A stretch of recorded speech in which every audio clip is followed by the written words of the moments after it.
கர்த்தருக்கு ஸ்தோத்திரம். தேகுவா சமாச்சான் வழியாக பார்க்கிற உங்கள் எல்லாருக்கும் என்னுடைய இயேசு கிறிஸ்து நாமத்தில் உங்களை வாழ்த்துகிறேன், வணங்குகிறேன்.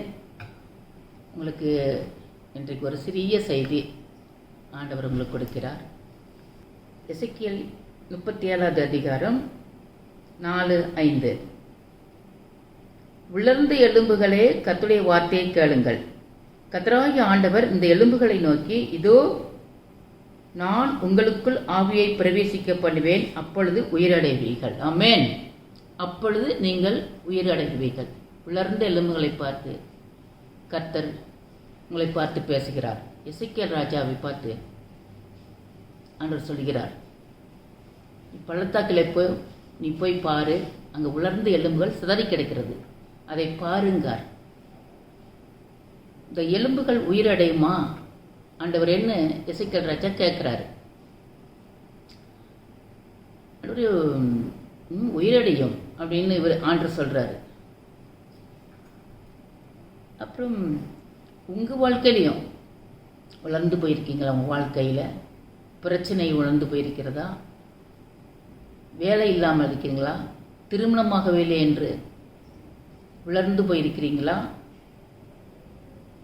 உங்கள் வாழ்க்கையில் கஷ்டத்தோடு இருக்கீங்களா? வியாதியோடு இருக்கீங்களா? சமாதானம் இல்லாமல் இருக்கிறீர்களா? ஆண்டவர் உங்களை பார்த்து கேட்கிறார், சொல்லுகிறார், உலர்ந்த எலும்புகள் இன்றைக்கு உங்களுக்குள்ளே உயிரடையப் போகிறது. உலர்ந்த எலும்புகள் உங்களுக்குள்ளே உயிரடையப் போகிறது. ஆமென். விசுவாசிங்க. என்ன பிரச்சனையானாலும் விசுவாசத்தை விடாதீங்க. விசுவாசத்தோட ஆண்டவரை கெட்டியாக பிடிச்சிக்கொண்டு விசுவாசத்தோடு செபிங்க. ஜெபத்தில் உங்களால் ஜெபிக்க முடியலையா? சூழ்நிலை இல்லையா? மாறிக்கொண்டு வருகிறதா? பைபிள் வாசிக்க முடியலையா? விசுவாசிங்க. ஆண்டவரே கேளுங்க. ஆண்டவரே என்னை உயிரிடை செய்யுங்க, என் எலும்பில் உயிரிடை செய்யுங்க, என் வியாதியை நீக்கி போடுங்க, எனக்கு நல்ல சூழ்நிலை கொடுங்க. கேளுங்க, வாயை திறந்து கேளுங்க. கர்த்தர் தான் சொல்கிறார், வாயை திறந்து அறிக்கையிடவன் தான் பாவத்தை மறைக்கிறவன் வாழ்வுடைய மாட்டான், அவற்றை அறிக்கையிட்டு விட்டுவிடுகிறவனே இரக்கம் பெறுவான் என்று கர்த்தர் சொல்கிறார். ஆமென். எசேக்கியேல் 37வது அதிகாரம் 5வது வசனம்.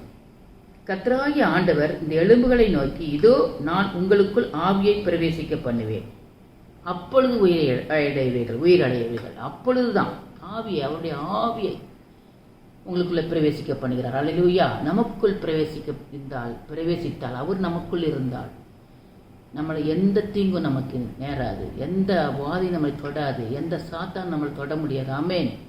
அல்லேலூயா. விசுவாசிங்க நீங்க. ஆமென்.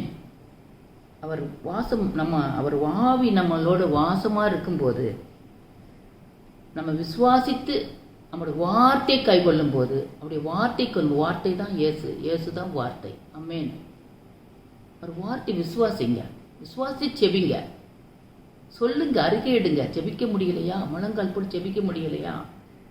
ஆண்டவரே எனக்குள்ள இருக்கும் சரீரத்தில் இருக்க எல்லாம் சோர்வின் ஆவி, எல்லாம் உடுக்க வைக்கும் ஆவி, எல்லாம் சரீரத்துக்கு வெளியேறுவதாக என்று சொல்லிட்டு அறிக்கையிட்டு முழங்கால் போட்டு செபிங்க. உடனே ஆண்டவர் உங்களை ஆட்கொள்ளுவார். ஆமென். ஒரு சிறு சாட்சி சொல்கிறேன். நான் எல்லாம் ஒழித்து போகும்போது ஆண்டோட உட்காந்து ஜெபம் பண்ணி முழங்கால் போட்டு ஜெபம் பண்ணி கேட்டு தான் போவோம் ஒழித்து போகும்போது. அப்போ அந்த போகிற இடத்துல ஒழியத்தில் ஒரு பிள்ளை 12 வருஷம் நெஞ்சு வலியோடு கஷ்டப்பட்டு இருந்தது. அப்போ என்ன செவிங்கம்மான்னுச்சு. செவிச்ச உடனே அந்த பிள்ளைக்கு உடனே குணமாச்சு. அல்லேலூயா. எவ்வளோ மாத்திரை கொண்டு காமிச்சது. அல்லேலூயா. கர்த்தரை நோக்கி பார்க்கும்போது, நம்ம கர்த்தரை அண்டி கொண்டிருக்கும்போது, கர்த்தரையே நம்பிக்கொண்டிருக்கும்போது நமக்கு எல்லா வியாதியும் போகும், நம்ம சூழ்நிலை எல்லாம் மாறும், எல்லா சூழ்நிலையும் மாறும், நம்ம உயிரடைவோம். ஆமென். அல்லேலூயா. உங்களுக்கு நான் ஜெபிக்க போகிறேன். ஒரு நிமிஷம் கண்களை மூடி இதை கேட்டுக்கொண்டிருக்கிற எனக்கு அன்பான பிள்ளைகளே, இதை பார்த்து கொண்டிருக்கிற எனக்கு அன்பான பிள்ளைகளே, ஆண்டவரே முக ஸ்தோத்திரம். அப்பா கேளுங்க. ஆண்டவரே முக ஸ்தோத்திரம் கேளுங்க. கொடுக்கப்படும் சொன்னீர் ஆண்டவரே. உலர்ந்த எலும்புகளே ஆண்டவரே உயிரடை செய்கிற தேவன். அல்லேலூயா. ஆண்டவரே ஒவ்வொரு பிள்ளைகளும் ஆண்டவரே உயிரடை செய்யும் அப்பா. உயிர்ப்பையும் ஆண்டவரே, புதுப்பையும் ஆண்டவரே, மறுரூபமாக்கும் ஆண்டவரே. வியாதியோடு இருந்த பிள்ளைகள் ஆண்டவரே, கத்தாவே எந்த ஆண்டவரே எனக்கு நன்றி. ஒவ்வொரு பிள்ளைகளும் நீர் ஆண்டவரை சுகம் கொடுத்துக்காக நன்றி. ஒவ்வொரு பிள்ளை உயிருண்டாக நன்றி அப்பா. நமக்கு ஸ்தோத்திரம். ஆசீர்வதி பலப்படுத்தி இயேசுக்கு திரும்பலாம் ஜெபிக்கிற ஜீவனுள்ள பிதாவே. ஆமென்.